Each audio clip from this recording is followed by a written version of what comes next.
आ गया भोजपुरी के सुपरस्टार विजय चौहान जी का एक और वायरल सॉन्ग का टाइटल है रामा ओ रामा। बहुत ही प्यारा और सुपर सॉन्ग है।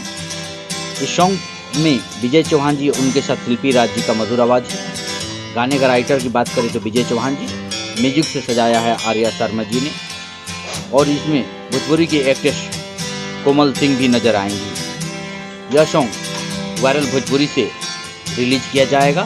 बहुत ही बवाल और सुपर सॉन्ग है। इस सॉन्ग का टीजर कल सुबह 10 बजे रिलीज किया जाएगा। उसके बाद फुल वीडियो रिलीज किया जाएगा।